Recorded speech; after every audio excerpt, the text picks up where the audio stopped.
Selamat pagi, selamat datang. Tajuk hari ini ialah ketaatan yang sempurna. Ketaatan yang sempurna. Bacaan dari Ibrani 5 ayat 1 sampai 10. Ibrani pasal 5 ayat 1 sampai 10. Sila dengar. Setiap iman besar daripada kalangan manusia dilantik untuk mewakili manusia dalam hal-hal yang berkaitan dengan Allah, supaya dia dapat memberikan persembahan dan korban untuk menghapuskan dosa.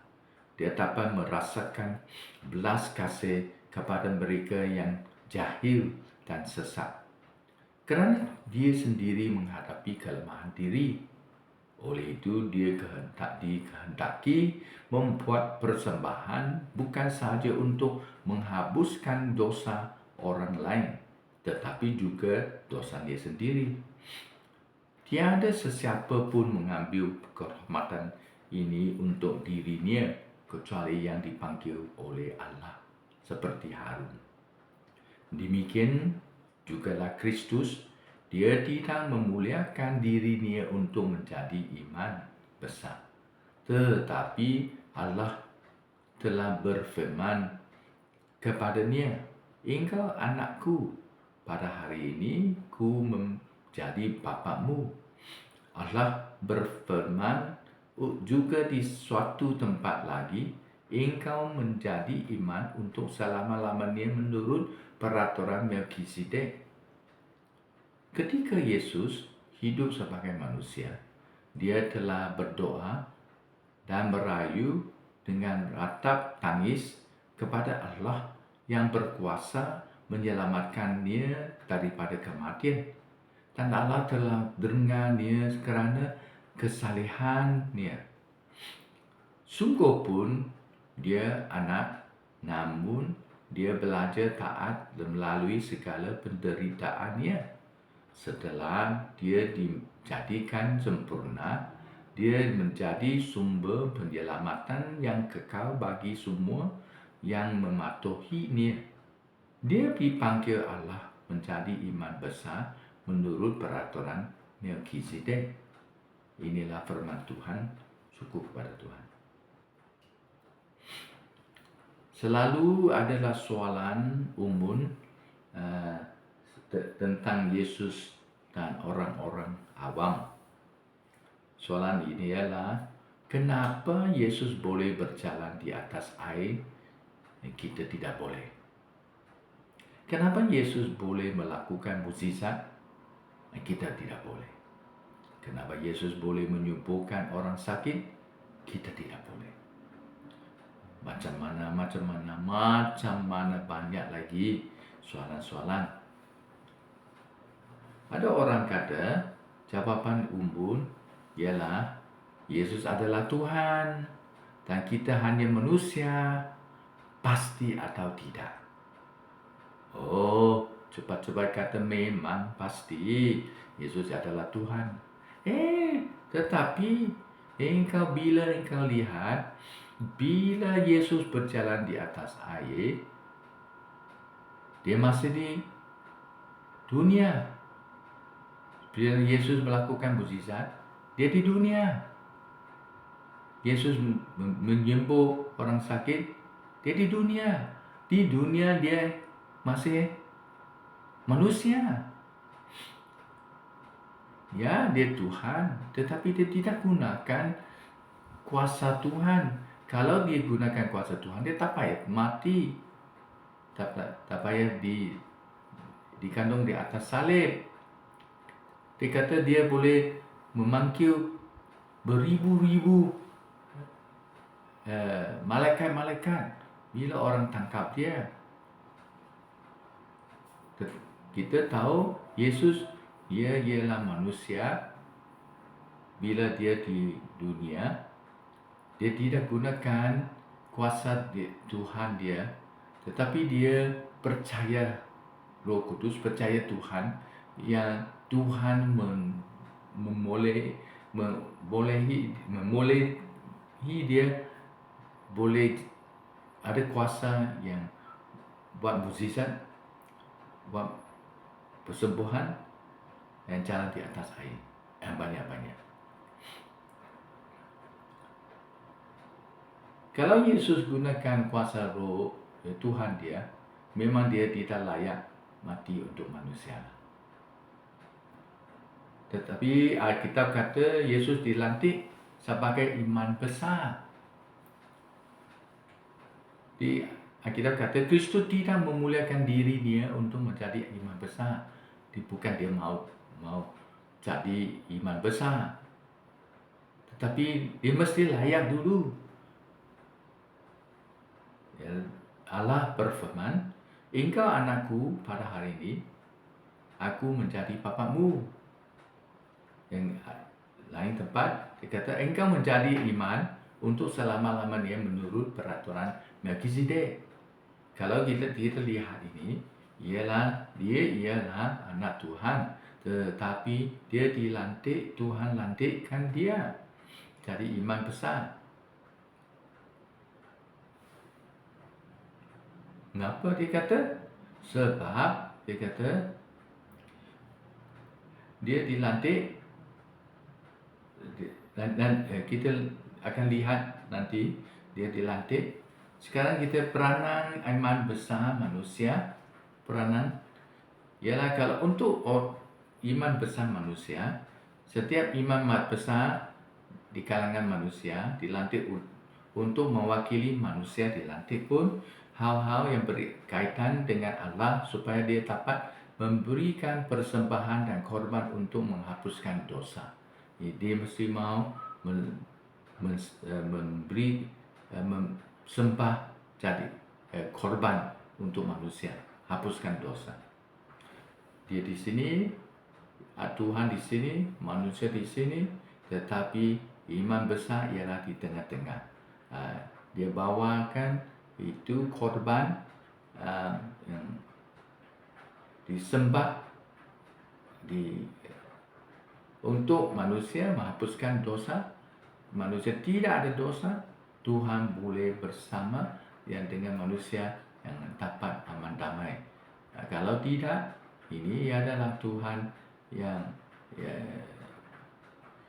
suci, manusia yang dosa tidak ada berkaitan. Ini iman besar. Hal yang nombor satu, dia mesti mau sembahkan korban untuk manusia, hapuskan dosa. Kedua, dia sendiri pun ialah manusia, adalah dosa. Dia mesti, yang ketiga, dia mesti mau sembahkan untuk sendiri. Dia mesti mau sembah bukan untuk hapuskan orang lain saja, tetapi pun mau untuk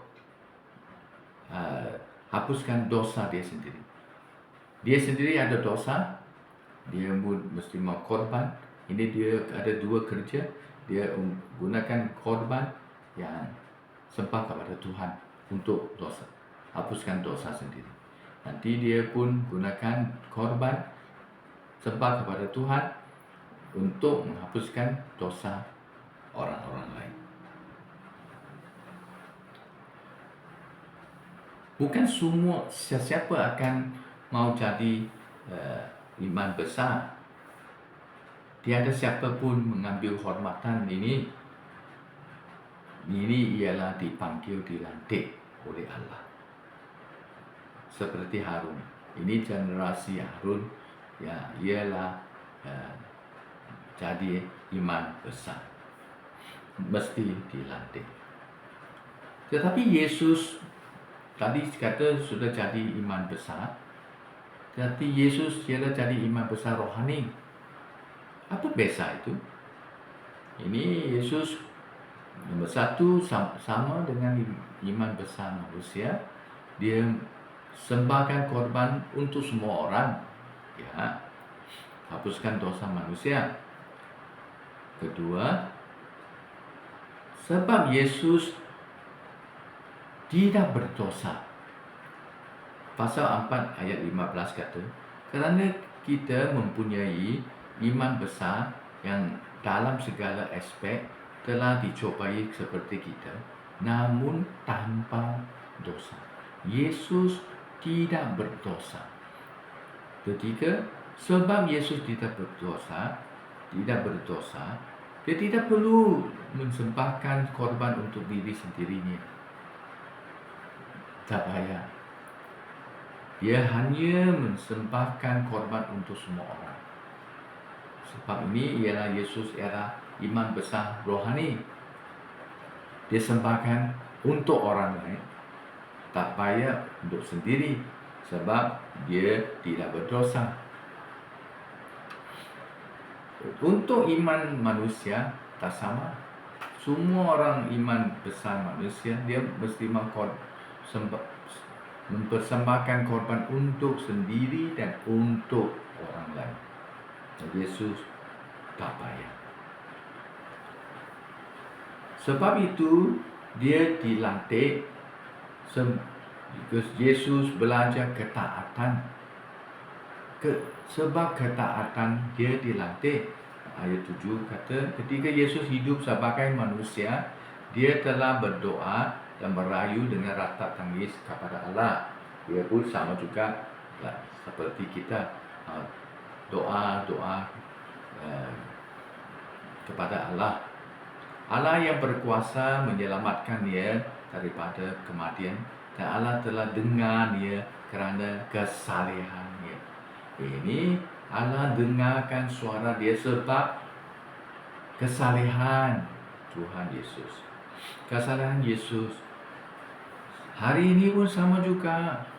Kalau kita saleh, memang Tuhan akan dengar suara kita. Sebab Yesus yang pertama dia doa. Ini doa ialah rupa orang padri satu iman. Iman besar memang mau doa. Ini korban ialah doa untuk di tengah-tengah Tuhan dengan manusia. Ini kesalehan yang penting. Yesus telah disempurnakan. Ayat 8 kata, sungguh pun dia anak, namun dia belajar taat melalui segala penderitaan. Dia bukan sahaja anak Tuhan. Kalau anak Tuhan, dia tak payah buat apa-apa pun. Dia pun anak Tuhan kan. Tetapi ini penting ialah dia belajar taat. Ini ketaatan yang penting. Satu, dia ialah Tuhan. Dia sudah jadi manusia, jadi bayi. Mula-mula jadi bayi, dia pun tidak adalah adalah defense sendiri. Dia hanya bayi. Dia tidak tahu macam mana mau sembunyi, mau lawan orang lain. Dia jadi bayi, itu Raja Herod mau bunuh ramai orang, bayi-bayi ya usia 2 yang bawah. Lihatkan ini, dia pun ada banyak tidak selamat,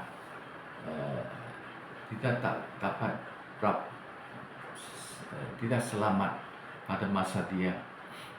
Tetapi kesusahan mula-mula ialah ibu bapa. Lepas itu dia sendiri, dia belajar ketaatan. Ini ketaatan ini yang ditari penderitaan. Ayat 9, setelah dia menjadi sempurna, dia menjadi sumber penyelamatan dan kekal bagi semua yang mematuhinya. Dia kata, sebab dia taat Tuhan, sekarang dia boleh jadi sumber penyelamatan. Siapa yang taat Tuhan, ikut yang cara-cara Yesus, teladan Yesus, memang mereka boleh dapat sempurna, boleh dapat keselamatan. Ini Yesus sudah sempurna, sebab ini dia ketaatan dia sekarang sudah jadi sumber. Sebelum dia dipanggil Allah menjadi imam besar menurut peraturan Melkisedek. Siapa itu Melkisedek? Melkisedek ialah dari buku Kejadian. Melkisedek itu untuk perkataan asas ialah raja yang suci. Tetapi kita tidak tahu dia siapa. Tetapi Abraham pun sembah kepada dia, bagi dia kesepuluhan harta dia. Ini Melkisedek memang yang penting. Ada kalau ikut Alkitab, dia ialah rupa Tuhan, dia ialah Tuhan. Dia kata Tuhan sudah kata panggil dia jadi imam besar menurut peraturan Melkisedek.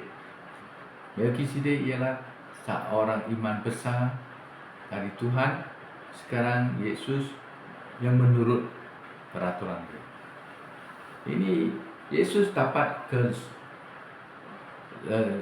sempurna. Nombor satu ialah melalui penderita, itu ketaatan dia. Kedua, dia sudah jadi sumber penyelamatan. Ketiga, dia sudah dilantik oleh Tuhan ikut peraturan Melkisedek. Ini Yesus telah disempurnakan melalui ketaatannya. Bukan dia sempurna sebab dia Tuhan. Sebab dia sudah jadi manusia, dia mesti mau jalan jadi manusia, hidup jadi manusia, ikut ketaatan. Tuhan yang lihat penting sekali ialah kesalehan, kesucian, kebenaran, dan ketaatan. Ini semua ialah Tuhan yang akan lihat. Di sini kita boleh belajar dari Tuhan, dari Alkitab, seperti seorang berserta di sukan atau penuntut di dalam ruangan tempat pembacaan.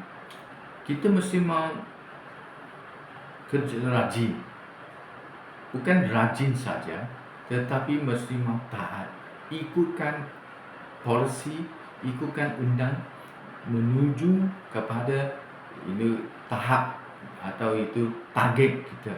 Ya, ini semua mesti kalau sesiapa dia mau dapat pertama, ketua atau champion, tetapi dia tidak mau kerja rajin, dia tidak mau taat, ini memang kita boleh tidak sampai. Yesus sendiri ialah anak Tuhan, dia pun mau buat begitu. Sekarang ramai orang, kalau anak-anak orang kaya, ramai orang kaya tak tahu cuci mangkok, tak tahu cuci cawan, tak tahu cuci baju, tak tahu cuci semualah. Hari-hari pergi mana pun ada orang yang boleh kata tolong dia, pertolongan, di mana dia pun mau aircon di restoran, aircon di sekolah, aircon di rumah, aircon di gereja, aircon di kereta, aircon mana pun. Sekarang kalau orang yang tidak tahu penderitaan, susah dia boleh maju. Sama juga hari ini di sini Yesus dapat sempurna melalui ketaatan dia. Ketaatan melalui penderitaan. Baru Tuhan boleh lantik dia. Yang mula-mula Tuhan tak lantik dia sebab dia belum sampai tahap. Hari ini sama juga, kalau kita mau maju, yang kembali kepada teladan Yesus, kita mesti mau ikut cara dia, ketaatan yang sempurna. Hari ini kita mau respon tanpa kompromi. Respon yang pertama ialah Yesus belajar ketaatan semasa dia menjadi manusia di bumi. Di sini dia boleh belajar ketaatan. Beberapa banyak lagi untuk kita belajar daripada dia. Memang banyak. Yesus dia belajar ketaatan. Bukan sahaja dia tahu firman Tuhan, dia pun rajin, taat, ikutkan undang-undang, ikutkan semua polisi-polisi, ikutkan. Dia selalu doa yang mau ada berkaitan dengan Tuhan. Ini yang pertama. Yesus belajar di bumi, kita di bumi mesti mau belajar pun. Kedua, ketaatan biasanya lahir daripada penderitaan. Ini penderitaan, banyak penderitaan. Ada orang kata, Malaysia ada banyak penderitaan, mereka sudah migrate kepada negara lain. Sampai sana pun ada penderitaan yang tidak sama juga. Memang ada penderitaan. Adakah kita dapat melihat penderitaan dalam cahaya yang berbeza? Ramai orang mengingatkan penderitaan ialah negatif. Di sini kata penderitaan bukan semua negatif. Ini penderitaan adalah positif pun. Ini boleh membina ketaatan. Mesti mau belajar. Yesus belajar ketaatan dengan sepenuh hati dan tanpa kompromi. Dia tidak kompromi. Memang dia tahu kan dia boleh cari cara-cara yang senang. Dia tidak. Dia tahu itu cara lain tak sesuai. Dia tidak mau jalan. Dia ikut jalankan. Ini cara yang benar, yang betul. Kita semua pun boleh jatuh di dalam dunia, tetapi kita mesti mau belajar dari teladan Yesus. Bolehkah kita belajar dari teladan Yesus? Kita mesti mau belajar dari. Kalau tidak, kita memang tidak boleh maju. Kita maju boleh di dalam otak, banyak pengetahuan, tetapi dalam aksi kita tidak. Sebab tidak ada ketaatan, tidak ada kesudian, dan tidak adalah kesucian, dan tidak adalah kebenaran. Memang tidak. Kalau mau jalan menuju teladan Tuhan Yesus, kita boleh sampai tahap yang kehendak dia. Marilah kita doa. Tuhan yang Maha Kuasa, tolonglah kami. Kami serah sendiri kepada Engkau. Ini bukan saja perkara yang senang, ketaatan. Sebab ketaatan melalui penderitaan sangat susah. Sesiapa pun tidak mau penderitaan. Ramai orang lihat penderitaan ialah negatif. Tetapi di sini kita baca, kalau ini penderitaan ini ialah boleh menolong kami sehari seperti mau dalam kerajinan, atau kita mesti mau kesalehan, kita mesti mau paksa, atau kita mesti mau teguh hati, mau habiskan jalan ini. Tolonglah kami. Kami serah sendiri kepada Engkau. Kami mesti mau dikalahkan oleh Tuhan dan ditolongkan oleh Tuhan. Ini boleh